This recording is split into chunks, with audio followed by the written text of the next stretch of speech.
travaillé mes teintures, donc des teintures alchimiques avec le végétal. Donc j'ai une manière particulière de travailler les teintures que j'ai appelées les primitives. Et ces primitives, j'en ai fait 50 qui se sont terminées cette année-ci pendant en fait le jour de Pâques. Et quand je les avais terminées, je n'ai pas fait attention, mais j'en avais justement 50. Et ces 50 teintures différentes, qui étaient 50 champs différents du végétal, parce que ce qui est intéressant aussi avec le végétal, c'est que chaque végétal peut avoir un champ particulier. Et tous ces champs se mêlent les uns aux autres pour te faire entendre un chant primordial. Et donc ces primitives-là, elles m'ont fait entendre des histoires, elles m'ont raconté des choses, et tout ça par la vibration ou par l'odeur, parce que c'est une manière particulière de travailler ces teintures. Alors je me suis dit, mais comment est-ce que je vais parvenir à communiquer toutes ces histoires que chacun de ces végétaux m'ont raconté? Comment est-ce que je vais arriver à communiquer toutes ces histoires? Et puis, en fait, c'est arrivé très simplement.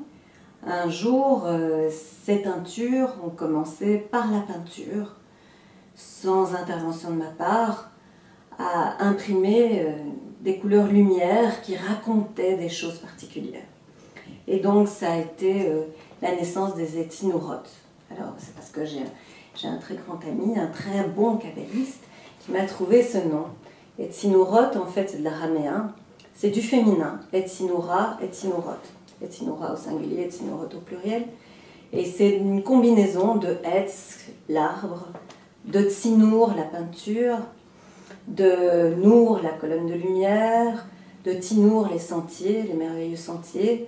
Et le tout ça faisait cette appellation particulière de ces peintures que vous avez vues, qui donc découlent des teintures végétales et qui donc racontent toute une histoire, tout un champ du monde. Et la préparation, c'est une teinture alchimique. Donc moi, je travaille les teintures alchimiques d'une manière particulière. C'est-à-dire dans mon représenté, avec mes contes, avec ma manière de travailler l'alchimie, avec cette cabale si chère à mon cœur. C'est vraiment la remontée du puits, de ce puits de l'oubli, la rosée qui tombe sur la matière endormie, qui la réveille, qui raconte tout un monde.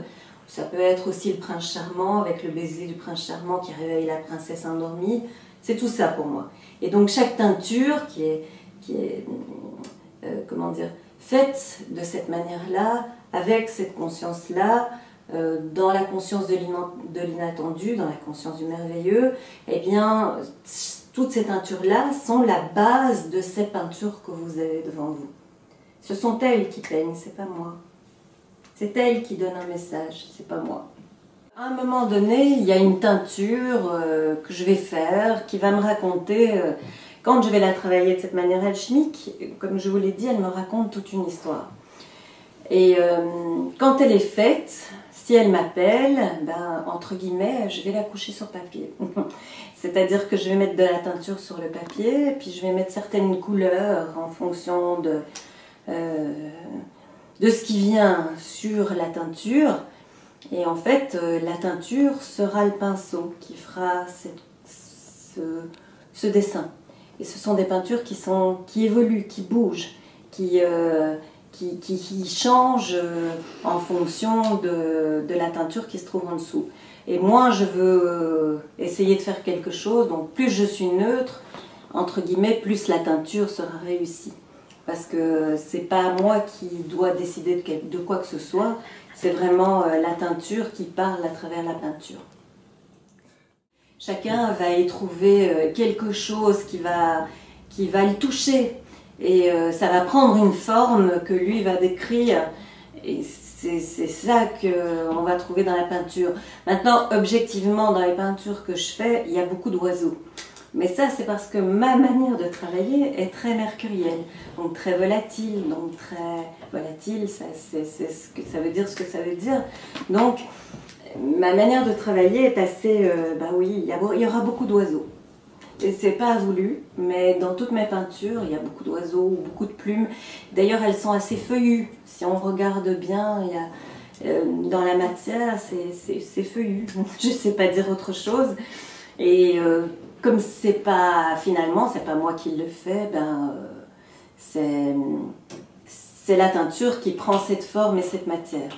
Quand je vois la beauté qui se raconte là-dedans, sans que je ne sois, sans que j'y sois pour quoi que ce soit, et quand je vois tout ce que ça peut prendre comme beauté, moi je sais pas, tu vois, ça, je sais pas expliquer ce que ça fait chez moi, mais ça me touche énormément, et donc, bon, moi je parle beaucoup du merveilleux, mais ça je trouve ça merveilleux. Alors, le faire, tu sais, avoir la mémoire de choses qui sont merveilleuses, de le faire souvent, de voir sous tes yeux éblouis qu'il y a des choses qui se racontent indépendamment de ce que tu es, et d'avoir accès à cette histoire avec un grand H qui se raconte devant tes yeux émerveillés. Moi, à force de voir ça, que c'est pas un coup, tu vois, une fois un truc isolé, mais que c'est à répétition, ça ne peut que te faire entrevoir quelque chose de plus grand. Et donc ça, c'est du merveilleux. Très belle conclusion. Super. Hein.